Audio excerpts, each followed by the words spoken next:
Il est bien au milieu de nous. Tu le crois ce soir? Est-ce que tu le crois ce soir qu'il est là? Celui qu'on appelle fidèle et véritable, celui qui tient les clés, ma soeur. Il tient les clés du ciel pour ta maison.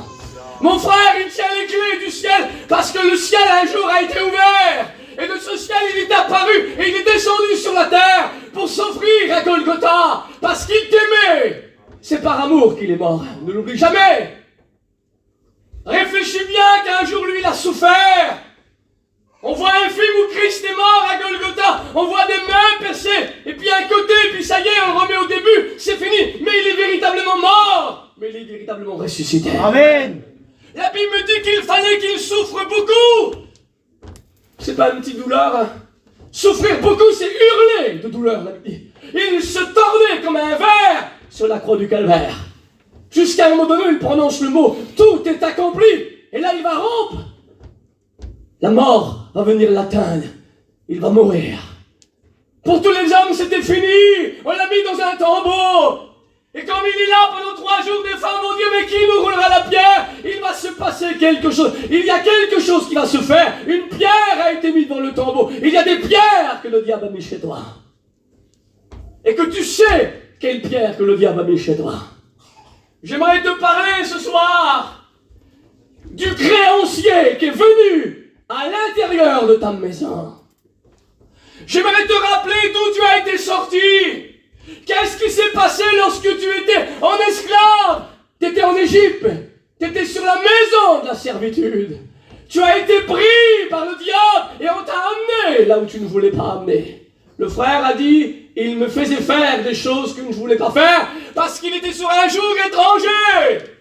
Israël était sur un joug étranger. Écoutez bien la parole de Dieu. Ça se trouve dans Deutéronome chapitre 4 et verset 36.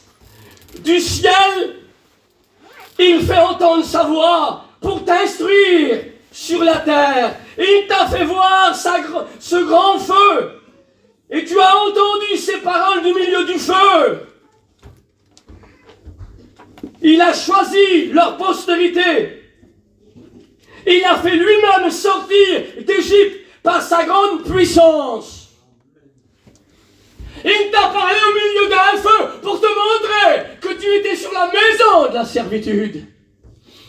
Et quand tu es esclave, tu n'es pas en liberté. Quand on est enchaîné, on ne fait pas ce qu'on veut, surtout quand le diable vient nous saisir et nous mettre des chaînes aux pieds. Ce n'est pas les chaînes du Christ. L'apôtre dit, je suis prisonnier avec Christ. L'enfant qui a été régénéré par la grâce, qui a été transformé par le renouvellement de la puissance de la grâce, celui-là est prisonnier, mais il n'est pas le même patron. Son patron à lui, il est le Dieu tout-puissant, c'est celui qui prend soin de lui. Mais le deuxième patron, lui, il prend les chaînes, il les met, et il rit de toi, et il fait de toi ce qu'il veut. Et puis t'es sorti de la maison de l'esclavage. Il t'a amené dans un pays merveilleux. Et la Bible n'en parle. Et puis Dieu me parlait par rapport à ça. Il dit, tu leur diras qu'ils ont été sortis de la maison de Pharaon, de la servitude où ils étaient, et je les ai amenés dans un pays. Écoutez-moi bien le message de Dieu. Excusez-moi même si je prends 10 minutes. C'est pas grave, ça fait 1 mois que Dieu me tourmente par rapport au message là. Alors si on dépasse de 10 minutes, t'attends 3 heures parce que la caissière est trop longue et tu tues l'enfant. Et t'as pas de patience parce que le papier, il le faut pour toi parce que ça t'arrange à toi. Ce soir, je te parle pas d'un papier, je te parle d'une réconciliation avec Dieu, d'un renouveau, de quelque chose que tu n'as perdu et que ce soir tu peux retrouver. Amen. Alors tu peux attendre 10 minutes, ma soeur. Ton lit peut attendre, ta télé elle peut attendre, ton feu à bois il peut attendre. C'est pas un feu qui va te baigner ce soir, c'est le Saint-Esprit. Amen. Il y a un feu un jour qu'un homme a côtoyé et quand il a côtoyé, sa vie est totalement changée. J'aimerais te parler du feu qui est la parole de Dieu. Et quand tu la côtoieras, tu ne seras jamais plus le même. Parce qu'il est Dieu. Amen. Amen. Maintenant, à 10, minimum 10h05, j'aurai fini.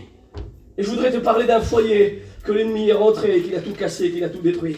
Et qu'il a fallu faire quelque chose pour récupérer ce que le diable lui a volé.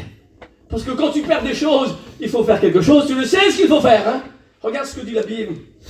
Dieu parle au milieu d'un feu, il les rappelle qu'il les a sortis de l'esclavage et qu'il les a amenés dans un pays. Et Deutéronome chapitre 10, il est question de ça. Au chapitre 12, tu craindras l'Éternel ton Dieu afin de marcher dans toutes ses voies, de l'aimer, de le servir et de t'attacher à Dieu.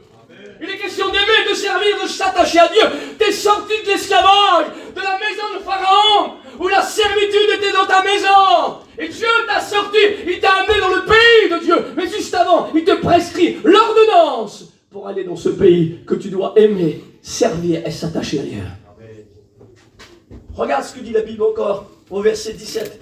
Car l'Éternel, votre Dieu, est le Dieu des dieux, le Seigneur des seigneurs, le Dieu grand, fort et terrible. Un peu plus bas, il dit ça. Au verset 20, tu craindras l'Éternel ton Dieu. Quelle beauté. Il est ta gloire, il est ton Dieu. C'est lui qui a fait au milieu de toi ces choses grandes que tes yeux ont vues. J'aimerais te dire que Dieu a fait des choses grandes dans ta vie et tes yeux ont vu cela. Tu ne peux pas dire mes yeux n'ont pas vu Dieu. Vous savez, on a côtoyé un petit foyer dernièrement, et je l'expliquais hier quand j'ai fait une réunion, et une petite de 8 ans a été témoin de la grâce, de la puissance de Dieu, où son cœur a été impacté par Dieu, où des lueurs dans ses yeux ont apparu, et cette petite-là a été remplie de Dieu. On est parti, elle a surgi de nulle part, elle est venue, m'a pris dans les bras comme si c'était ma petite, et elle pleurait parce qu'elle était remplie de Dieu. Je l'ai amenée dans la maison de sa mère, je lui ai dit, ma tante, ta petite là, c'est une porte pour toi. Elle a vu Dieu agir au travers de sa fille. Elle n'a pas changé. Pourtant Dieu avait touché le petit bébé. Il lui avait ouvert une porte à l'évangile et à la grâce et à la bénédiction de Dieu. Mais elle a fermé la porte. Tu as vu des choses dans ta maison et pourtant tu as fermé la porte. Tu as fermé la porte à la bénédiction de Dieu et tu as tourné tes regards vers le monde. Le message, si vous sauriez comme il me fait du bien. Et je sais qu'il est pour vous, je vous dis devant Dieu, le message là, il est pour vous. Et je sais qu'il y a quelqu'un, ou une ou deux personnes, ce soir, qui est concerné par le message de Dieu.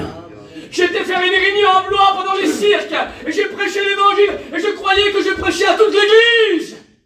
Et je suis sorti dehors, et le message ne concernait pas les 150 personnes qui étaient dans le chapiteau. Il y avait une seule personne qui m'attendait dehors. Et quand je suis arrivé, elle m'a appelé, pasteur, ton message, il m'a parlé, c'est moi. On a prié pour elle, renouvelée dans le baptême dans le Saint-Esprit.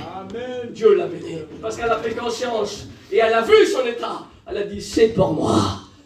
Ce soir, j'aimerais te dire d'un élan de foi, lève-toi et dis, message, c'est pour moi. Qu'est-ce qu'ils vont dire les pasteurs?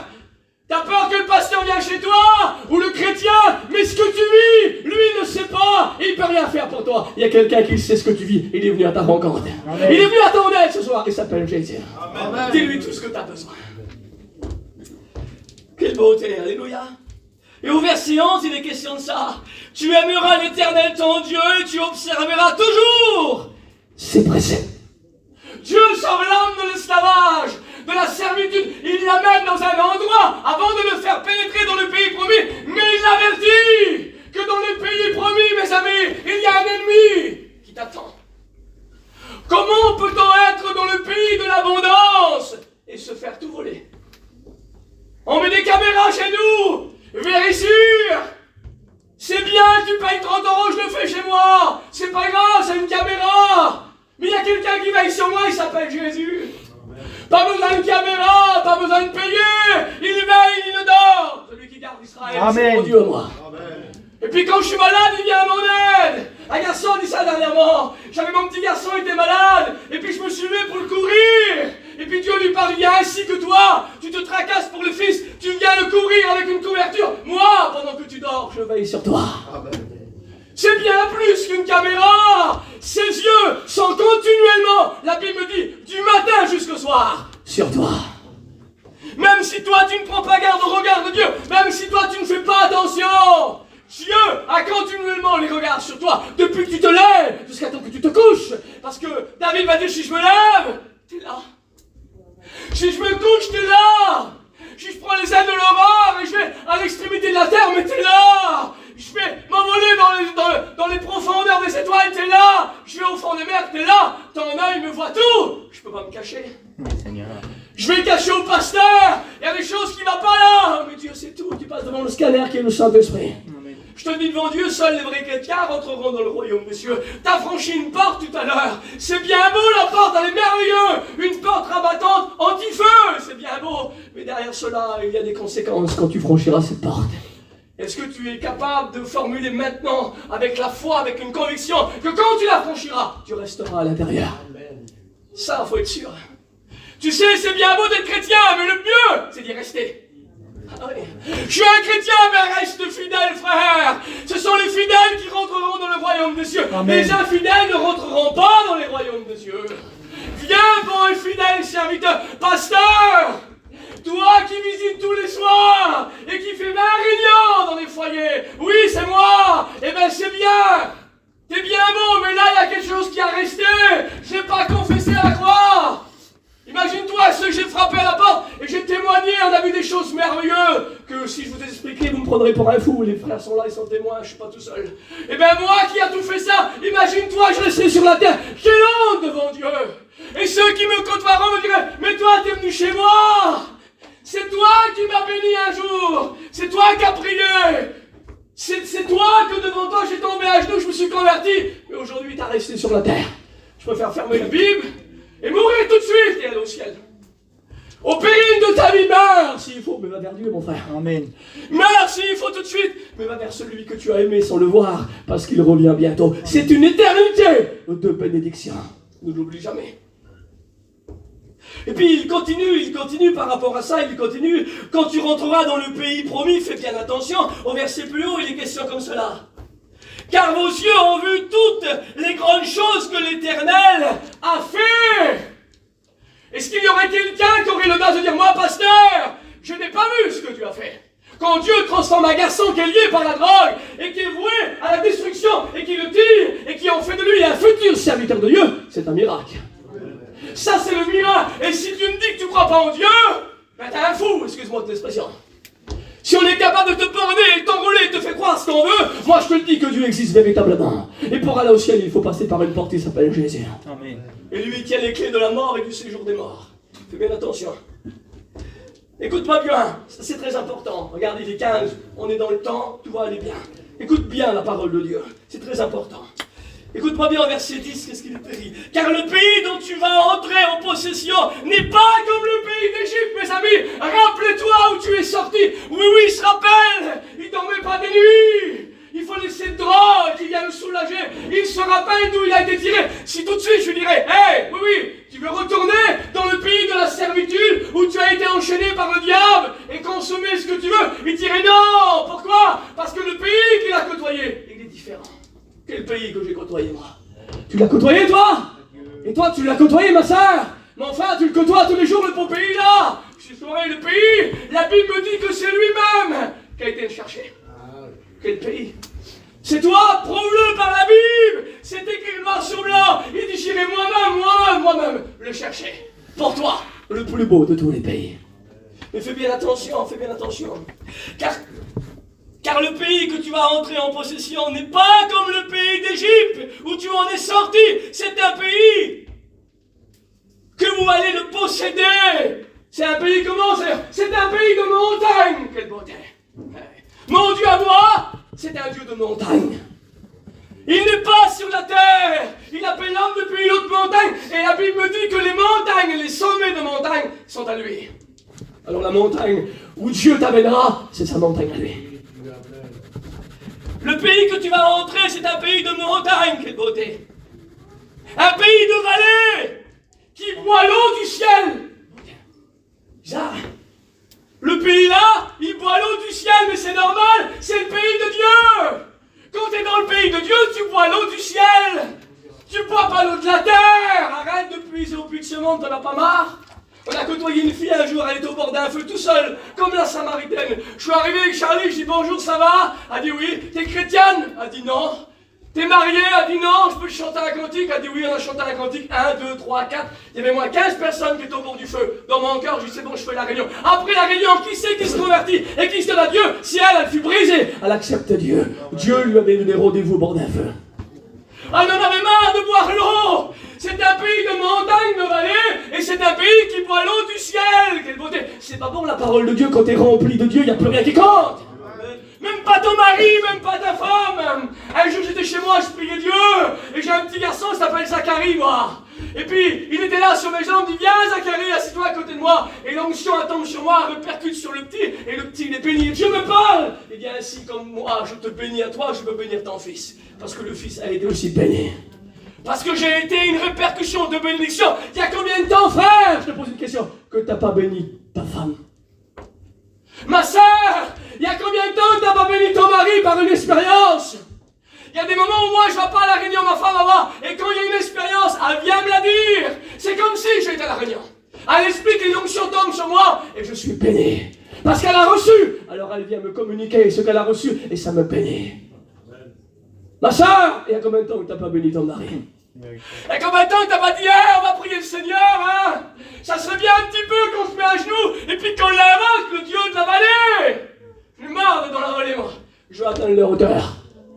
Atteins les hauteurs, ma sœur. Dans les hauteurs, il y a tout ce que tu as besoin. Réfléchis bien qu'en bas, il n'y a rien pour toi. C'est pas la belle-bas qui va changer ta vie, ma sœur.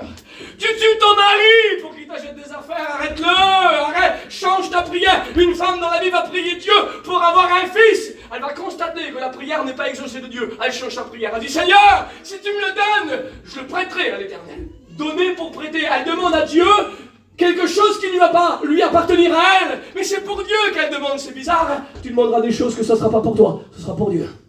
Et elle demande pour Dieu, elle dit, si tu me donnes un fils, je le consacrerai pour elle, pour Dieu. Et quand l'homme de Dieu va voir ça, elle dit que le Dieu, l'Éternel, exauce la prière que tu lui fais en ce lieu. Elle se lève, elle mange, elle n'a plus le même visage, l'année prochaine qui passe, elle a un fils, c'est Samuel, elle apporte au temple. Elle dit, tiens, je le prêterai à Dieu. Et bon, il y a des prières quand vous allez être changés. Trop longtemps que t'as le même bagage. Excuse-moi, mais t'es un expert pour parler. T'es un expert pour parler, mais quand il faut prier, eh ben tu pries pas, ma sœur. Parce qu'on sait, excusez-moi les sœurs, ben ça parle beaucoup, hein. Puis les frères, quand il est question de parler, ça parle pas, arrête de parler. Prie ton Dieu, c'est mieux. Amen. On rentre dans un contexte aujourd'hui, on voit les églises sont vides par la prière. J'aimerais ce soir inverser le rôle et te déposer la prière au sein de ta maison. Afin que quand tu rentreras dans l'église, tu prieras Dieu et tu prieras chez toi. De toute façon, si tu ne pries pas à l'église, tu ne peux pas prier chez toi. À l'école biblique, on a appris que si tu pries chez toi, tu prieras dans l'église. Si tu seras béni, tu béniras les autres.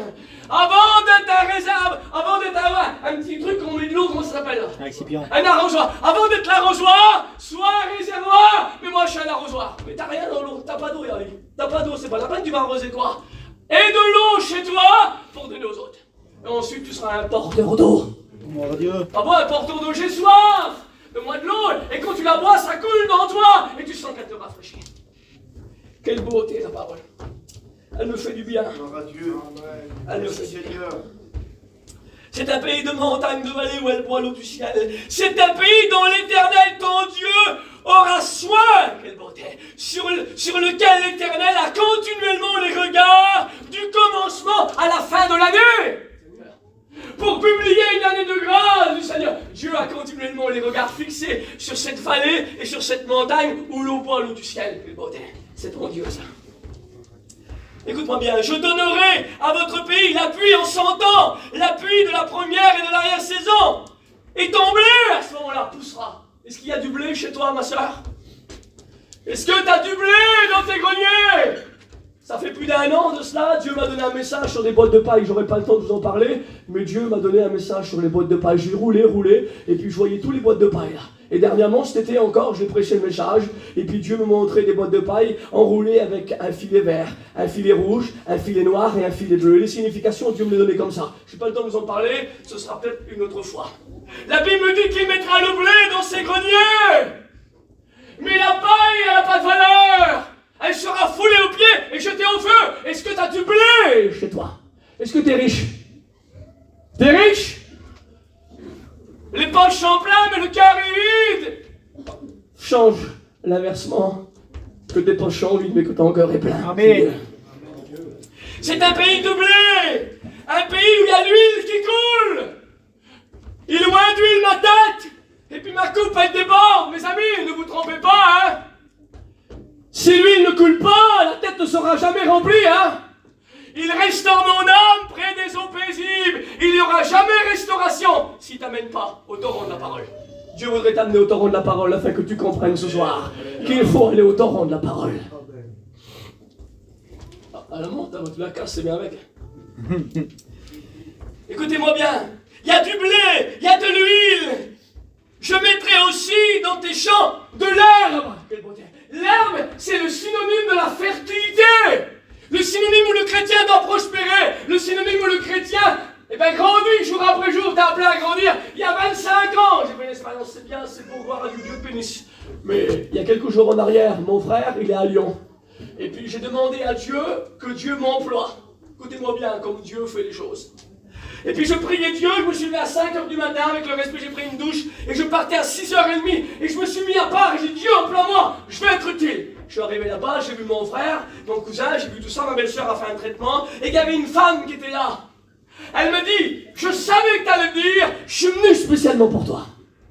Puis j'ai commencé à parler de la parole de Dieu, et puis ça dans le reste là, on était mangé, je suis revenu, et dans la chambre, j'ai commencé à prêcher la parole de Dieu. J'ai parlé du bouclier, des chaussures, tout ça, et la femme là a commencé à s'essurer les yeux, parce que la parole était en train de la percuter. Elle me dit, t'es en train de prophétiser, je sais pas, je sais la parole de Dieu. Et puis on est parti. Et juste avant, elle me dit, je sais pourquoi aujourd'hui, je n'ai pas parti. Les réponses que je demandais à Dieu, Dieu me les a données. Quel beauté. On est parti, mon frère me rappelle demain, j'ai alors ça va, ça va bien, ouais. Il dit, écoute, t'es pas venu en vain. Il dit, la femme qui était là, elle a été impactée par Dieu. Et toute la nuit, elle a parlé en langue. Dieu avait répondu à cette prière. Amen. Quand tu demanderas à Dieu d'être utile, Dieu t'utilisera. Quand tu demanderas à Dieu de faire des expériences, Dieu te donnera plein d'expériences. Amen. Un pays où il y a l'herbe qui va pousser. Mais écoute-moi bien, dans tout ce pays-là, il y a une mise. Il dit, gardez-vous de vous laisser séduire et que votre cœur se détourne pour servir d'autres dieux. Comment ça? Je suis dans le pays promis, il m'a sorti, il m'a tout donné, il m'amène dans le pays de la montagne, de vallée, et je pourrais être séduit, mais comment ça se fait? Eh oui. Pourquoi? Écoute-moi bien, parce que tu as accepté les mensonges du diable. Amen. Parce que tu as cru à ce qu'il a dit lui. Et tu t'es attaché à lui, tu les as pris, et tu les as tellement pas nourris, que toute la nuit, tu n'arrives pas à dormir. Que tu sais même plus comment faire, parce que tu deviens dépressif, parce que le diable, il te chuchote à l'oreille. Tu as été trompé par le diable. Tu as cru à ses paroles comme dans le jardin, c'est pour ça aujourd'hui on est là. Et tu t'es attaché à ses promesses, et lui, il a cru que t'en donnant ça, toi, tu allais l'accepter. Parce qu'un semeur, lui, il est venu pendant la nuit, il a semé livré chez toi, il est parti. Et puis nous, des fois, on creuse, on met l'arbre et on attend de loin. T'inquiète pas, il va pousser tous les jours, tu vas le voir. Non, lui, il a semé, il est parti. Et il est sûr et certain, ça va pousser, parce que t'as cru au message du diable. Garde-toi, quand tu rentreras dans le pays promis, de te laisser séduire et de te détourner, que ton cœur oublie tout ce que tes yeux ont vu, afin que tu viennes à oublier l'Éternel. Comment je peux oublier Dieu? Sais-tu que dans l'abondance, on peut oublier Dieu? Écoute-moi bien, et après je reviens, après je passe vite fait. 10 minutes, d'accord? Il dit, à ce moment-là, écoute-moi bien, dans le pays de l'abondance, garde-toi de te laisser séduire. Écoute-moi bien. Un peu plus loin, au verset 12, verset 30, il dit, garde-toi de te laisser séduire, de te laisser prendre au piège, de les imiter, de t'informer. Comment ça? Garde-toi lorsque tu iras là-bas dans le pays, que l'ennemi ne vient pas scruter ton cœur, ta vie, et te donner quelque chose qui ne va pas avec le pays que je t'ai donné. Fais bien attention à ne pas les imiter, à ne pas te conformer, à ne pas les interroger. Il y a des oiseaux de mauvais augure qui arrivent là. Ils viennent. Il a l'aspect du chrétien, mais en lui, il n'est rien, il est vide comme un sac. Et puis il vient commencer à tourner autour de toi pour qu'il t'amène à dialoguer et que tu parles. Fais bien attention à ne pas les imiter, parce qu'il y a des imitateurs. Soyez mes imitateurs comme moi, je l'ai été du Christ. S'il ne vient pas de Dieu, fuis ma soeur. Parle pas, fuis. Un chrétien, il parle du ciel parce qu'il est du ciel. Amen. Un chrétien, il ne parle pas de la terre parce que c'est appelé à être détruit. Et puis il va dire à Israël, souviens-toi. au chapitre 8 de Deutéronome. Quand tu habiteras de belles maisons, quand tu verras que ton menu bétail il prendra de l'ampleur, et que tu mangeras, et que tu auras plein de choses chez toi, veille à ne pas oublier l'Éternel. Afin que tes yeux n'oublient ce que tu as fait ici, afin que tu réalises que tu as été sorti du pays de l'esclavage, et que Dieu t'a sorti et t'a amené dans le plus beau de tous les pays. Lamentation chapitre 1 verset 10, il dit ça. L'oppresseur a étendu sa main sur tous ceux qu'il avait de précieux. Imagine-toi. La Bible dit qu'un jour il y a un créancier qui vient vers une femme parce qu'il veut des choses à l'intérieur de sa maison. Le créancier s'appelle le diable, il est venu chez toi. Il a proposé, tu lui as donné. Tu t'es laissé tromper. On fait pas une petite troc là et toi tu t'es laissé prendre. Et puis il t'a tout volé. Et t'es devenu si pauvre que t'as plus rien chez toi. Et puis le prophète va dire, qu'as-tu à la maison? Ah, tu j'ai rien. Mais c'est normal, le créancier est venu et puis il a tout pris, c'est pour ça que t'as rien. Oui, mais Dieu, comme le cantique a été changé, il n'éteint pas le humiliant qui fume encore. Amen. Dans un petit coin caché de la maison, tu ne le savais pas que j'allais prêcher ce message-là. Tu ne le savais pas, j'allais venir. Mais dans le petit coin caché où Dieu avait tout prévu, un tout petit peu d'huile, il reste que le bordel. Dans une maison, dans un petit coin, il reste un tout petit peu d'huile. Dieu va multiplier l'huile de l'onction sur ta vie. Et tu repartiras avec une onction particulière. Avec une vie nouvelle. Avec une action particulière. Avec un renouvellement du Saint-Esprit. Il y a peut-être longtemps que tu n'as pas parlé en langue. Il y a combien de temps? Examine-toi encore. Il y a combien de temps que le don il n'est pas venu? Je parle plus en langue, pasteur. C'est normal, je prie pas. Tu veux que je parle en langue? Je parle plus en langue. Il n'y a plus de communion. Il y a longtemps que je n'ai pas été à la croix. Il y a combien de temps que je ne me suis pas humilié? Tu sais, la prière là. Merci Seigneur pour la nourriture. Ça y est, tu crois que ça te fait ça? Tu viens le dimanche et tu fais la prière du midi. Tu viens le vendredi, tu fais la prière du midi. Tu crois que le ciel s'ouvre parce que tu as prié 2 minutes? Ça marche pas. Il a prié 12 heures, lui. Pour chaque disciple, à genoux, à plein ventre, face contre terre. Et toi, tu crois que le ciel s'ouvre en 2 minutes? Il ne se trouve pas en 2 minutes. Il faut du temps. Il y a une disposition de cœur pour que le ciel s'ouvre. Si t'es vrai, t'es sincère, quand tu l'appelleras, il répondra. Amen. Et quand tu crieras à lui, alors il dira, me voici. C'est merveilleux la parole de Dieu. Oh, l'oppresseur a étendu la main sur tout ce que j'avais de précieux. Elle a vu pénétrer dans sa maison. Tu l'as vu pénétrer chez toi, parce que je te dis devant Dieu, quand il vient, il sait se faire entendre. Je te le dis que c'est vrai. Le frère a dit qu'il sifflait. Il est venu chez moi. Et il s'est bien fait présenter. Je l'ai vu tel que je te vois. J'avais jamais côtoyé l'angoisse. Il est descendu. Il m'a donné l'angoisse. Et je sombrais dans le désespoir. Il voulait des choses au point où il voulait tellement pas des choses qu'il fallait que je dise, eh bien oui alors, c'est vrai. Il voulait me tromper. Et j'ai dit non, ça ne se passera jamais comme ça. J'ai fait confiance à Dieu. Et Dieu a sorti l'angoisse de ma vie. Et aujourd'hui je suis là. Amen. Amen. Elle a vu pénétrer dans son sanctuaire auquel tu avais défendu d'entrer dans ton sanctuaire. Tu avais défendu au diable d'y rentrer. Mais parce qu'il est rentré, il t'a proposé des choses, tu t'es laissé avoir. Eh oui. Quand quelqu'un est à Kérave, t'as plus envie d'aller vers lui. Mais il te Kérave tous les jours, on va parler en langue manouche. Il te Kérave tous les secondes. T'es pas y à l'eau, toi. Comment qu'il t'a eu? Il se frotte dans les mains, moi je l'ai eu encore une fois. Il a tombé dans le même piège. Il est fou, tous les jours il tombe dans le même piège. Pendant que tu dors, le diable a formé un projet hier soir. Tu ne savais pas? Et aujourd'hui, il veut le mettre en œuvre. Mais la puissance de Dieu va briser les verrous de fer, les portes d'airain, et tout ce qui empêchera de bénir Dieu ce soir seront brisés par la volonté de Dieu.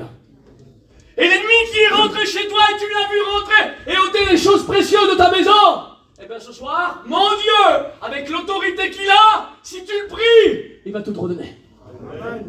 David va venir à un moment donné de sa vie, je ne sais pas comment le dire, vous m'accordez encore 3 minutes hein? Il est 3, donnez-moi 10 minutes, va. 3 minutes c'est bien, 3, je vous laisse tranquille après.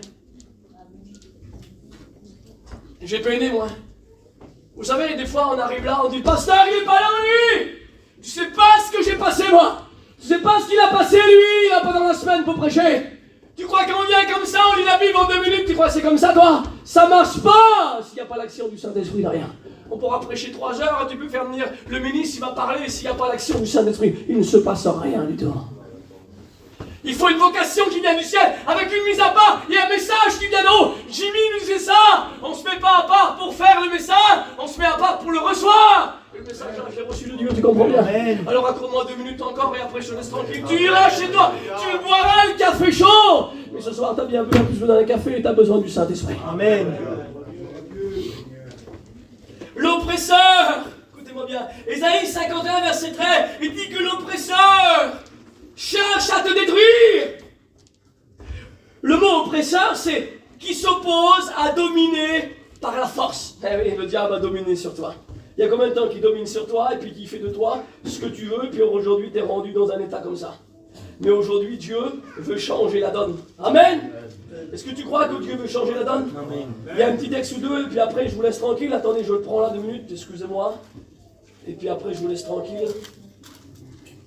Merci Seigneur. Voilà, gloire à Dieu. Et David est là, et puis il va combattre, mais quand il revient, parce que quand tu combats, t'es victorieux. Quand tu combats pas, t'es pas victorieux. David va combattre, mais quand il vient, il y a l'ennemi qui est venu. Il lui a pris sa femme, ses enfants, toutes les richesses qu'il possédait. Ah oui, le diable, quand il vient, il ne prend pas juste un tout petit peu, et puis il dit, regarde, hein, je t'ai pris ça, comme avant un petit, je t'ai pris la petite auto, hein. C'est pas ça le diable. Quand il vient pour détruire. C'est un loup. Il vient t'égorger. Tu as été mordu par la mâchoire du lion et par la mâchoire de la lionne, beaucoup plus puissante la mâchoire de la lionne. Quand tu regardes un documentaire, c'est elle qui a la force la plus puissante. Et puis tu te les fais avoir. Et puis David constate qu'il s'est fait tout prendre. Il dit, amène-moi l'étoffe. Quelle beauté l'étoffe. Parce qu'il a besoin de consulter Dieu. Je t'amène l'étoffe ce soir. Pour que tu consultes Dieu. Il va consulter Dieu, il dit, viens, amène-moi là. Et quand il rentre chez lui, quand tu as perdu des choses, tu fais quoi? Tu pleures. Au point où ceux qui en veulent à sa vie vont vouloir le tuer. Mais c'est mes copains, mais pourquoi tu veux me tuer? Mais regarde, on n'a plus rien. Puis tu guettes ta femme, et tu guettes ton mari, puis tu pleures. Et tu dis, le diable, il a tout pris. Et puis elle a le mot de Dieu, elle dit, attends, on va prendre l'étoffe. On va louer Dieu. Amen. Il va nous donner une réponse. David prend l'étoffe et invoque Dieu et dit, Seigneur, pourrais-je suivre l'ennemi qui m'a tout pris? Dieu dit, oui. Pourrais-je récupérer tout ce qu'il m'a pris? Dieu dit, oui. Alors il va sur le champ de bataille, il va suivre, et quand il arrive là-bas, il voit un homme qui a été délaissé de l'armée, représentant un peu le Saint-Esprit, qui est sur le chemin et qui te guidera pour atteindre le but que tu t'es fixé. Cet homme qui est là va les diriger là où il y a l'ennemi qui est là. La Bible dit que David va combattre du matin jusqu'au soir. Il faut que je combatte s'il entend ça là pour avoir la victoire. Ben oui.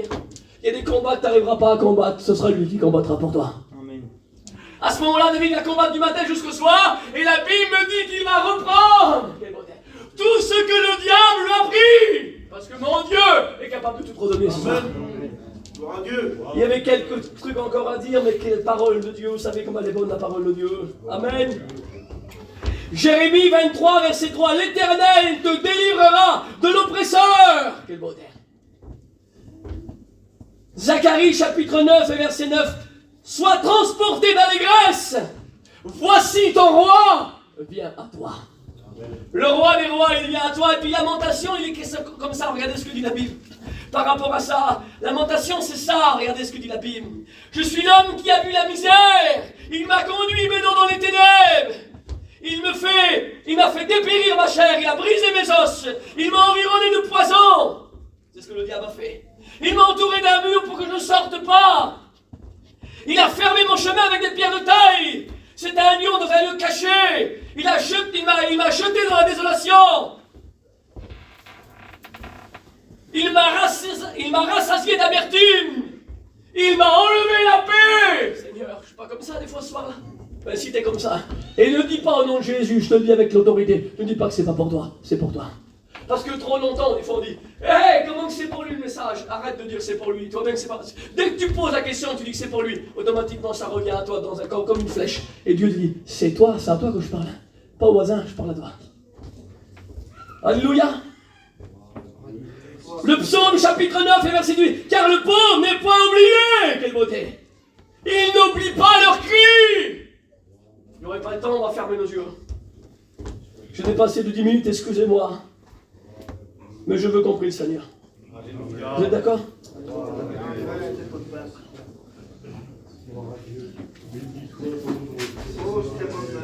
Ézéchiel chapitre 20, verset 6, écoute-moi bien. En ce jour-là, il dit, j'étendrai ma main pour les délivrer. Et Dieu veut te délivrer. Alors on va fermer nos yeux et puis on va prier Dieu. Nous te rendons grâce et gloire ce soir.